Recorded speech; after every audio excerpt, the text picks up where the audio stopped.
Your family home is being demolished right now. My husband Derek suddenly told me over the phone, leaving me speechless. The picture he sent me showed my childhood home being brutally torn apart. I am Kim, and I live with my husband Derek and his mother Mary. I met Derek at work, but I quit my job after we got married, and now I'm a busy housewife. I later found out that before our marriage, Derek seemed like a kind and reliable person, but he was actually a mama's boy. Once we started living with Mary, his true colors began to show. His devotion to his mother was nauseating, as he always prioritized her over me, his wife. Everything in our home, from the interior design to the furniture and daily meals, was decided according to her wishes. Just by drinking coffee, she quickly became the queen of our household, and I was left to do all the housework like her servant. Derek didn't care at all about how miserable or exhausted I felt. I'm starting to wonder if I married him just to take care of her. Her arrogance escalated day by day. She never openly mistreated me in front of her son, but when we were alone, she constantly tormented me. I could bear some of her insults and silent treatment. But one day when she called my freshly brewed coffee disgusting and splashed it in my face, nearly burning me, I reached my breaking point. I tearfully confided in Derek when he came home, but he brushed it off, saying, "Mom was just in a bad mood. It's not a big deal." The next day, she was even worse, apparently having heard about my conversation with Derek. "How dare you tell my son about our little argument?" she sneered. "I wonder what kind of upbringing your parents gave you, getting so upset over a little criticism of your coffee." She conveniently forgot that she had splashed the coffee in my face. With a nasty grin, she mocked not only me, but also my parents. I could no longer bear her insults towards my parents who had raised me so lovingly. I couldn't possibly stand living under the same roof as her any longer. I proposed to my husband that we live separately from Mary. "You want me to kick out my mom?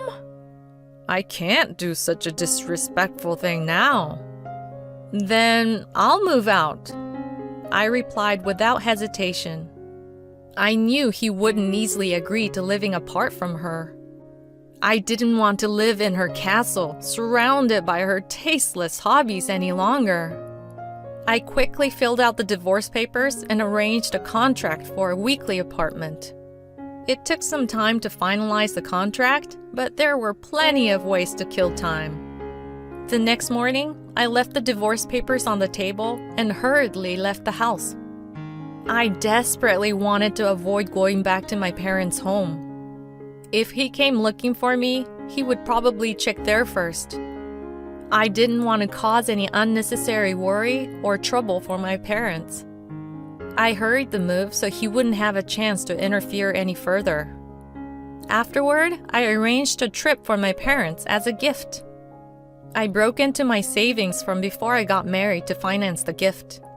My humble parents hesitated, but I insisted and sent them on a trip to San Francisco. I wanted them to enjoy themselves since I hadn't been able to properly show my gratitude towards them after being married, always dealing with Mary and Derek. With my parents away, they wouldn't hear from Derek for a while, so I wouldn't have to worry about him causing them trouble. I was starting to get used to my new life in the weekly apartment when Derek suddenly called.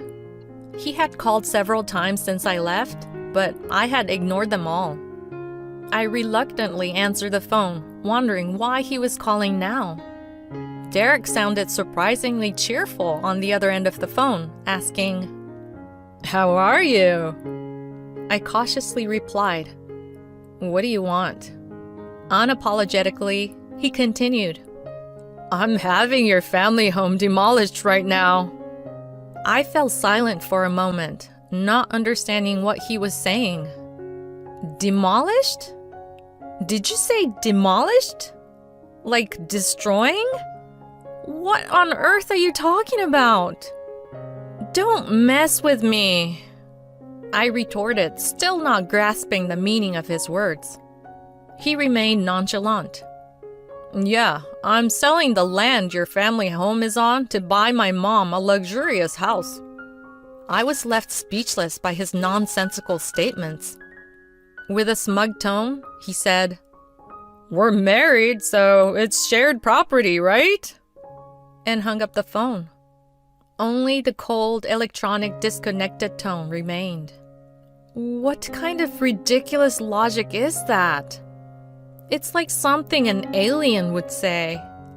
I couldn't tell if it was a prank or if he was serious, so all I could do was stare at my silent phone. Then a notification popped up immediately. A picture had been sent. It was from Derek. When I opened it, there was a picture of a house being torn down. The white walls and blue roof were just like my family home. I could feel the blood drain from my face. I tried calling him back furiously, but he completely ignored me. I couldn't help but collapse onto the floor. Later, I found out that after I had left, he went to my parents' house, as expected. He learned from a neighbor that my parents were on vacation. The neighbor also mentioned that I hadn't returned to my family home. Upon hearing this, he became outraged. So she tells my mom to live alone while her parents go on a luxurious trip? Though it was an absurd grudge, it must have seemed unfair to him. In a fit of anger, he decided to demolish the house as revenge. Unfortunately for him, neither my parents nor I were there. Moreover, he hadn't submitted the divorce papers yet.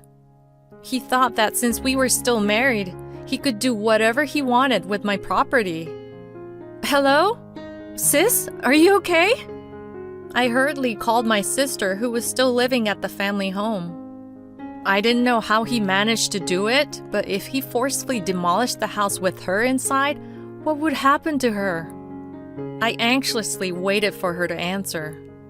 After several tones, my sister answered the phone in a relaxed tone. Hello? What's wrong? I just woke up. The house! Is it okay? Even though I asked with a sense of urgency, my sister's attitude didn't change. It almost made me feel like I was overreacting. The house? Oh, Keith across the street seems to be having some renovation work done or something, but our house is fine. I couldn't believe it. But that had to be it. I fell silent for a moment. The house across the street from my family home, where Keith, who has been kind to us since we were little, lived, looked identical to ours. Moreover, our last names were the same, though we were not related. Because of this, we often had mix-ups with Christmas cards and visitors. In other words, the house Derek claimed to have demolished was... Oh no! It seems like Derek mistakenly demolished Keith's house instead. What? Even talking about it gave me a headache. Having our house destroyed would be bad enough, but accidentally demolishing the neighbor's house is no joke. I explained the situation to my sister and rushed to my family home. Together, we headed to Keith's house. It seemed that Derek and the contractors had already left, and the house was completely demolished.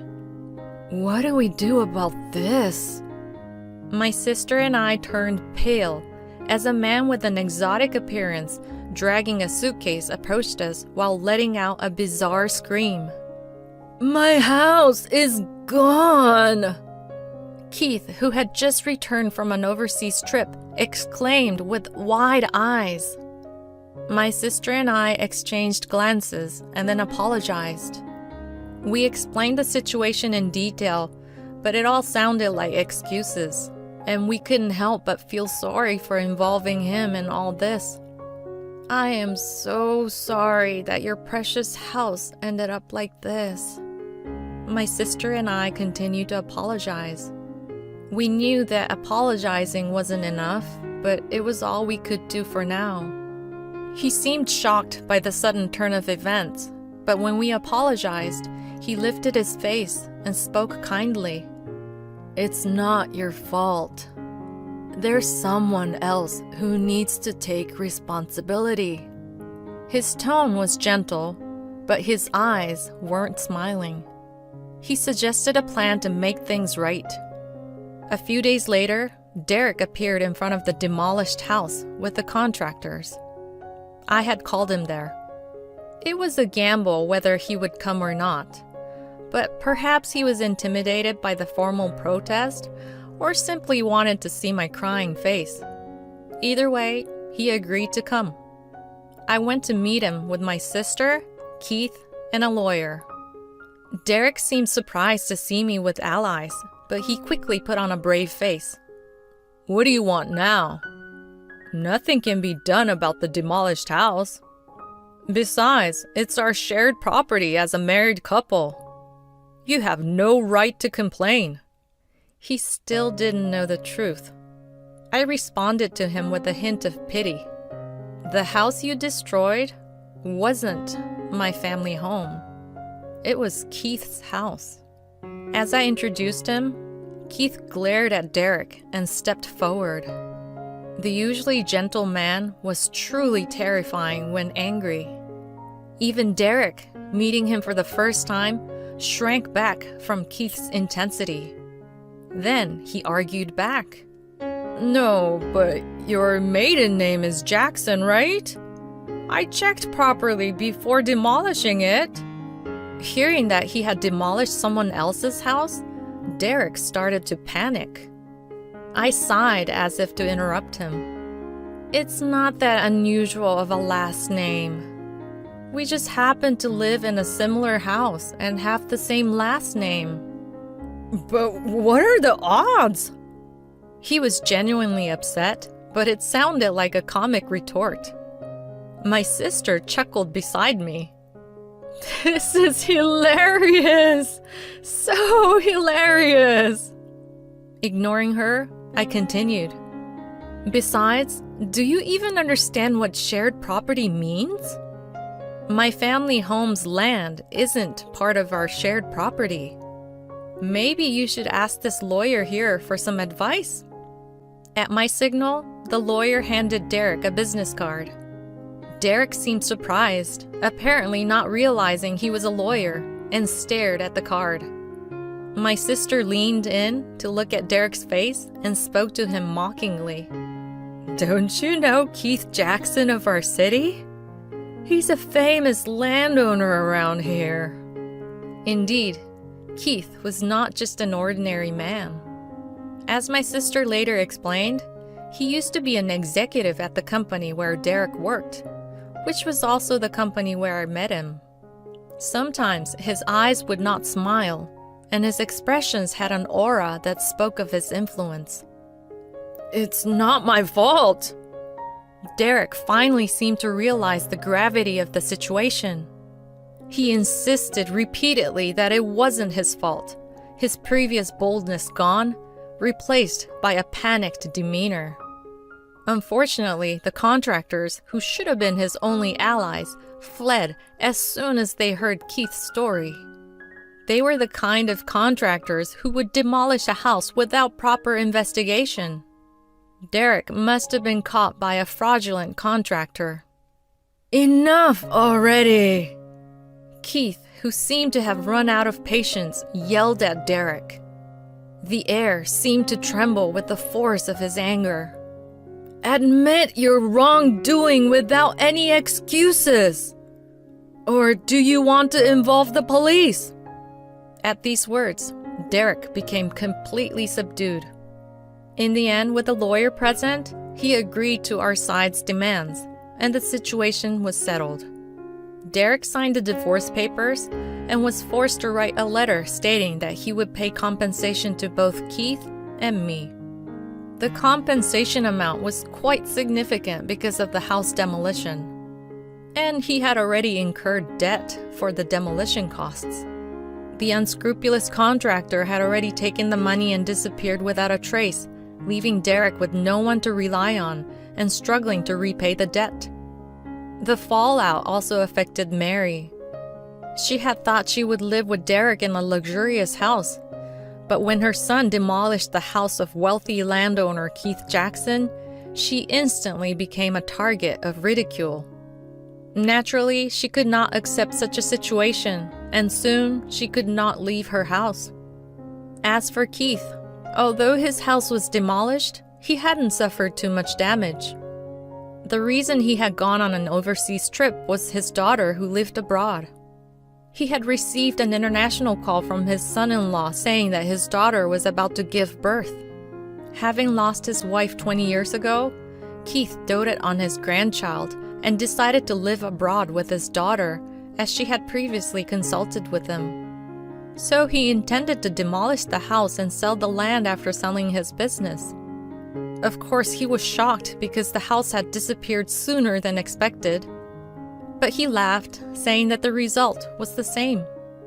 I didn't inform my parents of anything until they returned from their San Francisco trip because I didn't want to ruin their vacation. When they returned home and heard the whole story, they turned pale and were speechless. But they were relieved that nothing had happened to me. At my parents' suggestion, Keith would stay at our house until his business was settled.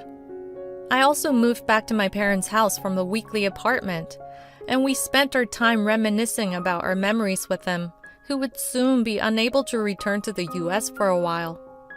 About a month later, the day of Keith's departure finally arrived, and our family went to the airport to see him off. He was carrying a bunch of toys, and he seemed so excited to see his grandchild that he looked like he might start dancing. Although it was a time for goodbyes, his happiness was so infectious that we couldn't help but smile. We waved our hands as we watched him head towards the boarding gate. A few months later, we received several airmail letters from Keith, each containing photos. In every photo, he was holding his granddaughter looking incredibly happy. My sister said, "They've been nagging us. They want to see their grandchild's face." It's definitely Keith's influence. I agreed. My sister and I had begun to hear our parents expressing their desire for a grandchild as well. Seeing Keith's happy face and the adorable photos of his granddaughter made me want to have a family of my own. But next time I get married, I vow to choose someone who isn't a mama's boy and who will genuinely cherish my family.